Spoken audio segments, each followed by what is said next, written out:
欢迎来到新闻频道，明星们很高兴您订阅了该频道。肖战金鹰奖提名落空，恰恰印证了湖南卫视几乎不播他剧的平台潜规则。一份实力派扎堆的网赚名单，炸出的是资源倾斜下顶流好剧。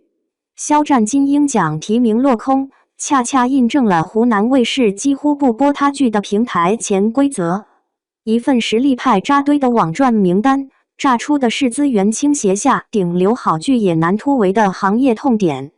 最近网上流传出一份号称是金鹰奖最佳男主角的网络预测名单，于和伟、胡歌、张若昀、范伟、靳东、白宇6个名字摆在那里，硬邦邦的。我一个个看过去，说实话，哪个都不是善茬。于和伟的《三体》，胡歌的《繁花》，张若昀的《庆余年2》，范伟的《漫长的季节》，靳东的《欢迎来到麦乐村》，白宇的《西出玉门》。这些剧拿出来，要口碑有口碑，要收视有收视，要话题有话题。这份名单本身的硬核程度，几乎没人能挑出什么毛病。但问题恰恰就出在这里，当所有人的目光都集中在这6个名字上的时候，你有没有那么1秒钟，脑子里闪过一个念头，肖战的《藏海传》呢？我知道，有些人听到这个名字可能就要皱眉头了。先别急着反驳，咱们今天不聊虚的，只聊事实。《藏海传》是什么级别的项目？导演是郑晓龙，就是拍了《甄嬛传》的那位。编剧是南派三叔，操刀过《盗墓笔记》这个火了10几年的 IP。从筹备开始，路透、海报、预告片，每一次物料放出都能冲上热搜。2024年12月，片方发布首支预告，单条微博转发量24小时内突破1000万。2025年5月，传出即将定档的消息，直接点燃了整个暑期档的期待值。你告诉我，这么一个从班底到体量到市场热度几乎拉满的项目，在金鹰奖的提名预测里，连个影子都看不见。更让人想不通的是，这已经不是第一次了。往前翻一翻，肖战近几年的重点剧集《梦中的那片海》，央视首播，豆瓣评分7.5，收视率破1.5。玉骨遥，腾讯视频站内热度值突破3万的爆款仙侠。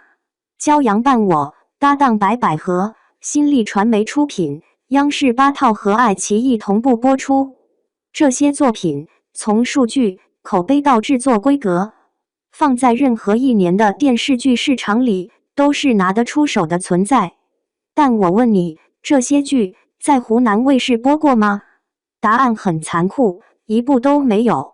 你去查湖南卫视近3年的黄金档排播表，梦中的那片海不在，玉骨遥不在，骄阳伴我不在，藏海传目前的播出信息里也没看见湖南卫视的影子。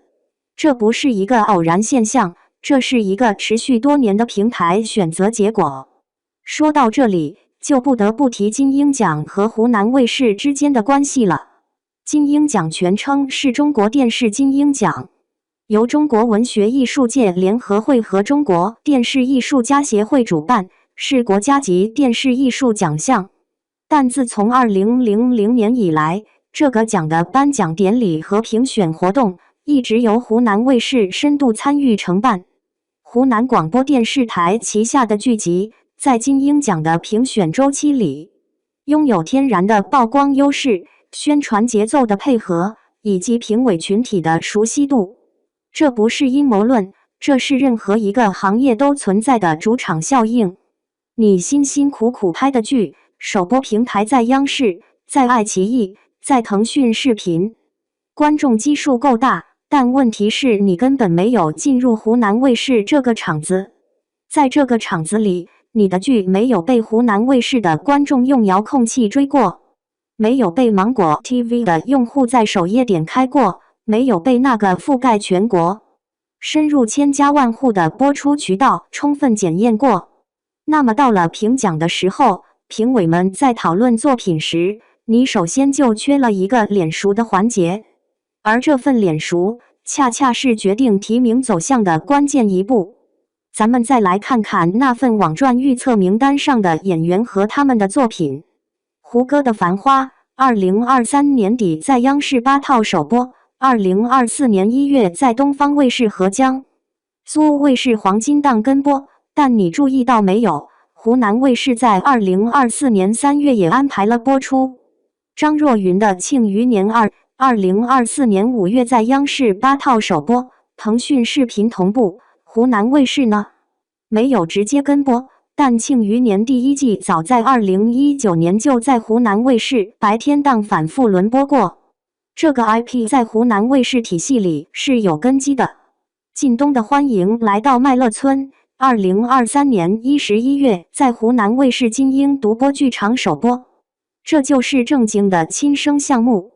白宇的《西出玉门》虽然是腾讯视频自制，但白宇近年的多部剧集如《乔家的儿女》都在湖南卫视播出过，演员本人跟这个平台有长期的合作关联。范伟的《漫长的季节》那是腾讯视频 X 剧场的开山之作，口碑封神。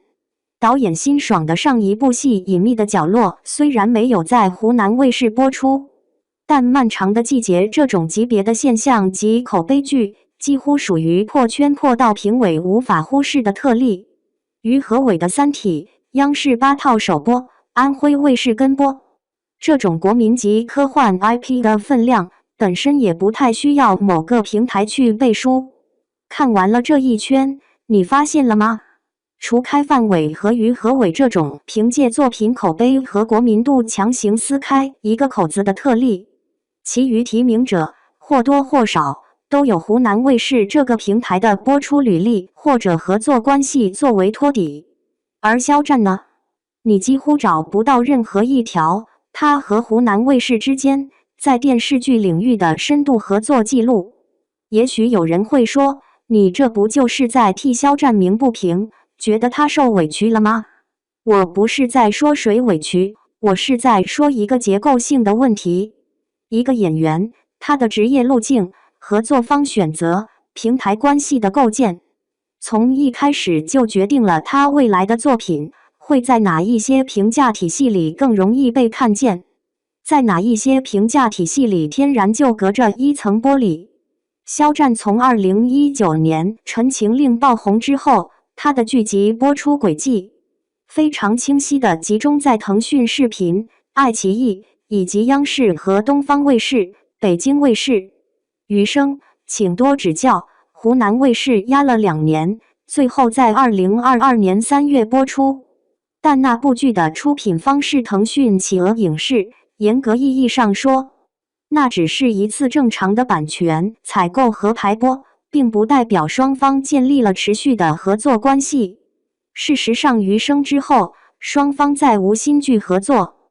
玉骨遥，腾讯视频独播，上星渠道走的是北京卫视。梦中的那片海，西溪影业出品，央视8套和腾讯视频。骄阳伴我，新力传媒，央视8套和爱奇艺。藏海传，郑晓龙导演，出品方是优酷和量子泛娱。你看这个出品方名单和播出平台清单，平台偏好一目了然。肖战的团队，或者说肖战的合作方，在过去几年里显然选择了另一条路线，他们压住的是央视这个覆盖面最广的电视平台，和腾讯视频、优酷、爱奇艺这样的互联网头部视频平台。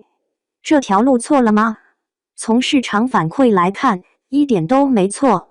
梦中的那片海收视率一度破2，玉骨遥和骄阳伴我在网络端的播放数据都在同期名列前茅。藏海传光是预告片的播放量就已经突破3亿次，它的商业价值，它的市场号召力根本不需要靠任何一个奖项来证明。但问题就在这里，市场和奖项有时候是2个逻辑。市场的逻辑是有多少人看你的剧，有多少人讨论你，有多少品牌愿意为你买单。奖项的逻辑是你的作品在不在主流评委的视野范围之内，你的播出平台有没有足够的推动力，你的人脉网络能不能覆盖到决策圈层？当这两个逻辑无法重叠的时候，落差就出现了。这份网传的金鹰奖提名预测名单，就像是往这个落差里丢了一颗石子，激起来的全是争议。争议的焦点根本就不是肖战配不配，而是为什么他连被讨论的入场券都没有。你去翻翻社交媒体上的评论，粉丝的愤怒，路人的不解，黑粉的嘲讽，三方吵成一锅粥。但其实这三方都没有抓住真正的问题。真正的问题是，我们到底在用一个什么样的标准来衡量一个演员的年度表现？如果这个标准是市场热度和观众用脚投票的数据，那肖战应该有他的一席之地。如果这个标准是作品的艺术品质和行业口碑，那《藏海传》至少应该进入讨论范围。毕竟导演郑晓龙的作品在奖项评选上从来都不是弱者。如果这个标准是平台综合实力和圈内人脉的比拼，那肖战落选就再正常不过了。因为在这场比拼里，他的筹码从来就没有压在湖南卫视这一边。有人会说，这难道不是一种不公平吗？一个国家级电视奖项为什么要跟某个平台的播出情况绑定的这么紧密？这话说的容易，但现实就是金鹰奖的整个评选流程、宣传周期、颁奖典礼的制作播出，长达20多年的时间，都是湖南卫视在操盘。这种深度绑定的关系，不是一纸文件就能切割干净的。它渗透在评委的观剧习惯里，渗透在选片送审的流程里，渗透在那些你根本看不见的行业运作细节里。《藏海传》这个项目从一开始立项就被业内称为郑晓龙的野心之作。它改编自南派三叔的小说，讲述的是一个身负灭门之仇的少年汪藏海，如何一步步在权谋和建筑技艺中成长崛起的故事。古装、权谋、成长、复仇这几个元素凑在一起，再加上肖战的国民级人气，这本该是2025年电视剧市场上最重磅的一颗炸弹。2025年7月，《藏海传》被传出可能登陆央视暑期档，网络端由优酷独播。这个消息一出，整个剧集市场都在等着看它能不能复制《庆余年2》的盛况。但你再仔细看看这个播出配置，央视加优酷跟湖南卫视依然没有关系。也就是说，即便《藏海传》播出后口碑和收视双爆，它在2026年金鹰奖的评选周期里依然面临和今天一模一样的问题。它的受众群体、它的讨论场域、它的播出影响力，都集中在央视和优酷构建的那个生态圈里。而金鹰奖的生态圈在湖南卫视，这两个圈有交集，但交集有多大？从这份网传预测名单来看，答案恐怕是让人有些心寒的。我再举一个更直观的例子：2024年，赵丽颖凭借《风吹半夏》拿下了金鹰奖最佳女主角。《风吹半夏》在哪里首播的？浙江卫视和江苏卫视，网络端是爱奇艺。但是赵丽颖和湖南卫视的关系可以追溯到2015年的《花千骨》，那是湖南卫视暑期档的收视神话。之后《楚乔传》《知否知否》应是绿肥红瘦，全部在湖南卫视播出。这种长达近10年的合作关系，让他即便靠一部在别家卫视首播的剧去竞逐金鹰奖，评委们对他的认知和情感连接依然存在。而肖战没有这层连接，他爆红的那部《陈情令》首播平台是腾讯视频，上星播出走的是北京卫视和央视8套，他后续所有高热度剧集全部绕开了湖南卫视。这不是谁对谁错的问题，这就是一个选择问题。你选择了这条路线，你就要承受这条路线带来的所有结果，包括在某个特定奖项上可能会碰到的隐形天花板。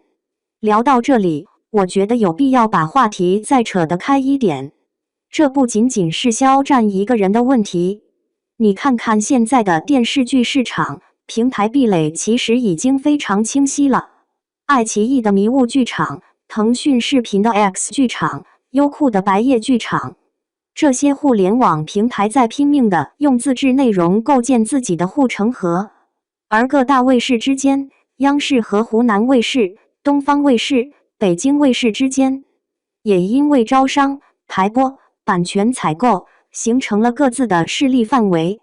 一部剧从立项开始，投资方是谁，出品方是谁，就已经大致决定了它未来的播出平台。演员签约接戏的那一刻，其实就已经被纳入了某一个平台的生态体系。在这个体系里，你可以享受到这个平台能给你的所有资源：宣发、排播、奖项申报、商务联动。但你同时也要接受一个现实，那就是别的体系的资源，你大概率是够不着的。张若昀背靠腾讯视频和新力传媒，庆余年系列、雪中悍刀行都是这个体系里的顶级项目。白宇和正午阳光、爱奇艺合作紧密，乔家的儿女西出玉门，前途无量，接连不断。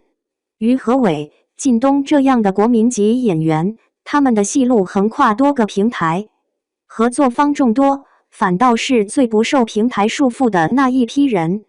而肖战的位置比较特殊，他的市场号召力是独一档的存在，这让他有资本选择最好的项目、最好的班底、最顶级的制作公司。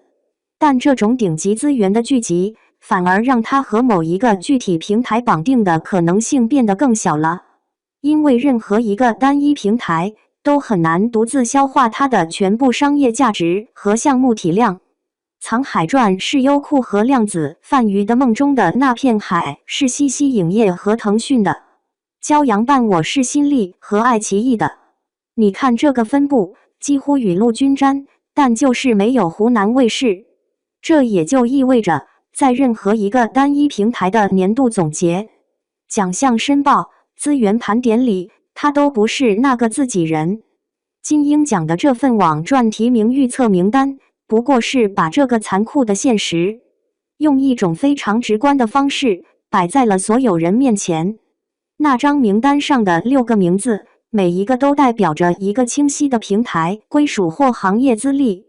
而肖战的名字被划掉的那一瞬间，你看到的不是对他个人的否定，而是一整套行业运行逻辑在纸面上的投影。